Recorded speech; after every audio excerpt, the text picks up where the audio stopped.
In what ways has Beerus changed throughout the Tournament of Power? And because of this, how has it developed his character overall? Well, to answer your thoughts, alrighty guys, it is Qaaman here today, and I'm bringing you another Dragon Ball discussion about Dragon Ball Super and the Tournament of Power. And as always, if you guys have not caught up somewhat to where Dragon Ball Super is as of episode 128 and before, this video will contain spoilers about those episodes. So let's get the party started, and today I want to talk to you guys about Beerus. So, as we saw in the most recent episode of Super in episode 128, there was a moment that Beerus had throughout the episode that I think a lot of people are undercutting its value throughout the entire Tournament of Power experience. And this would have to be when Goku turned Ultra Instinct. And the reason why this is a very important moment is because it's a direct contrast to Beerus's initial reaction when Goku first became an Ultra Instinct, and I'm going to explain to you guys the true meaning of why this is actually important, the impact that it has on Beerus's character, and all of the characters in the Tournament of Power itself. So, starting off, we have to go back to when Goku first turned into his Ultra Instinct state. And if you guys remember, when Goku first transformed, Beerus, along with a lot of the other gods, were actually terrified to see what they were seeing. It was as if Goku becoming an Ultra Instinct was now like a threat to their actual power, because this mortal out of nowhere is also fighting a mortal whose power rivals their own, and that mortal is unlocking a power that not even most of the gods can even attain to do. And when we saw Beerus first look at Ultra Instinct, he seemed frustrated, he seemed as if Goku was now going to possibly threaten his own power, and in many ways it seemed kind of selfish that Beerus was looking at Goku in this sense, because it's like he was putting himself above his own universe and above Goku, and essentially to feel selfish in the sense that his student, in many ways, was now going to surpass him. And what I mean by this is the fact that although Beerus understands now that Goku's Ultra Instinct and then what we would call his perfected Ultra Instinct state can now potentially threaten him in power, he also realizes that, hey, if Goku loses this Tournament of Power, I'm also gonna get erased too, which is obviously a very easy reason why Beerus should have never have been selfish in the first place and should have felt that Goku threatened his power, because in many ways Goku's power is saving his life right now, and I do feel like Beerus has understood this in himself and has come to reality with the situation at hand. But when we see Dragon Ball Super episode 128, this completely changes, because when we see Goku go Ultra Instinct this time around, Beerus completely changes the way he reacts to this. You can actually see him cracking his fist. He's like, alright Goku, it's time to actually go out and get him. And the reason why I feel like this is very cool is because it's now a semblance that Beerus is putting others above himself. And I think a key way to look at this is to look at the idea of Goku surpassing him in the first place. So when we first see Beerus in Dragon Ball Super, he was essentially a villain, right? We see Beerus waking up, especially if you want to go with the Battle of Gods movie, going to Earth, visiting King Kai, and when he first saw Goku, he actually asks Goku to transform as powerful as he possibly can, to which Goku goes Super Saiyan 3, fights Beerus, and if you guys saw the animated version of Dragon Ball Super, you guys would know that that was probably one of the worst animated moments of the saga itself. And from that point on, the relationship between Goku and Beerus was essentially playing catch-up, because Goku unlocked a new power that he never had before at that point in time, which was obviously the Super Saiyan God transformation that he required all of his friends to have. And we learned throughout the Battle of Gods saga that although Goku did unlock a power that was able to at least briefly allow him to rival Beerus in power, we would later find out that with Super Saiyan Blue Kaioken, and more, that Goku was nowhere near Beerus's power, even though it seemed so originally when you look at how the movie and the anime, you know, picture that fight to actually be. So, looking at from that point on,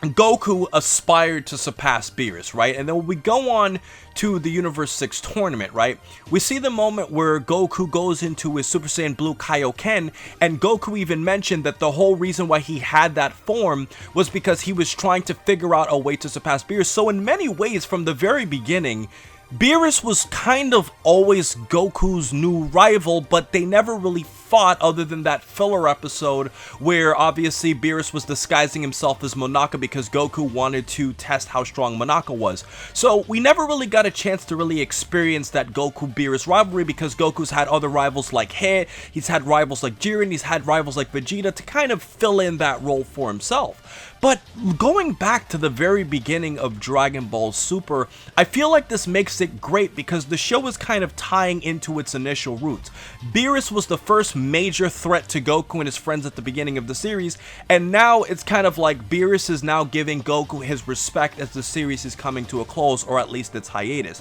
And I feel like the idea of Goku surpassing Beerus really changes the whole power scaling norm of the Dragon Ball franchise, as we see the whole circle coming back again, and we see the whole journey of Goku getting all these transformations and training with different people, training with Whis to perfect this Ultra Instinct form, even though in many ways he kind of got it, you know, with a circumstantial point of time with the whole Spirit Bomb exploding and Kefla stuff. It is interesting to see that dynamic, and I do think there's a bigger theme to all of this, guys, where we have to talk about the actual mortals of Dragon Ball Super. When we initially see Beerus in the Battle of Gods arc, all he really cared about was food, all he really cared about was fighting against a mortal that could obviously give him at least somewhat of a challenge, but that was all because of Beerus' selfishness. Beerus wanted that all for himself. He never really cared about others getting stronger, he never really cared about other gods of destruction, and for himself, the only time we saw Beerus throughout the Tournament of Power changing in another instance would be when we saw Champa get erased,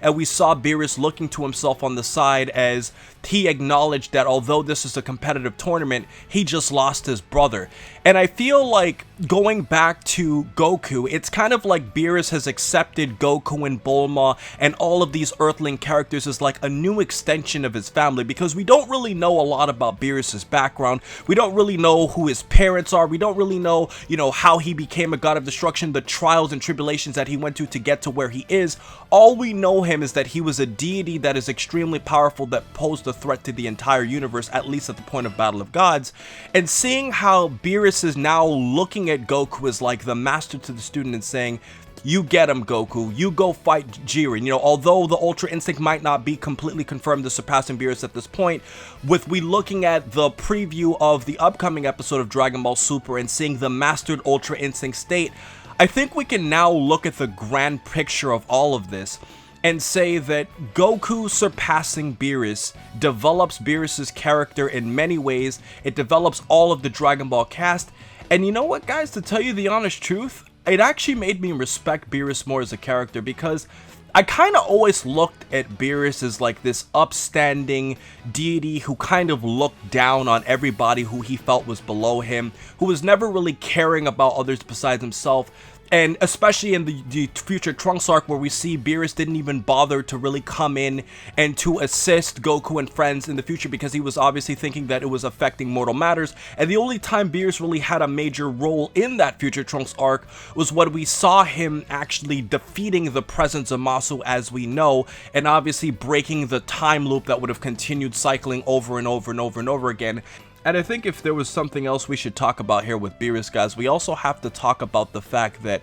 as a god of destruction, it's also incredible to see the probability that affected the entire Dragon Ball franchise here. So what I mean by this is a lot of people have come up with the Big Bang Theory of, was there a deity that actually led to the universe actually becoming what it was, or was it just a random chance that all of this just kind of happened on its own? And although that's a big theoretical conversation, I do think this kind of reverts to Dragon Ball in sort of a way, especially when we deal with Dragon Ball Super, because it's kind of like, what is the probability that Beerus having this premonition about Goku could have led to all of the events that we had in Dragon Ball Super, with Goku learning so much, you know, meeting so many new characters, Beerus meeting so many new characters, and, you know, obviously training Goku, seeing him develop along the way. And I do feel like the probability of Dragon Ball is so incredible, especially when you look at the beginning of the series and seeing how much the story changed had Goku met Bulma. And I do feel like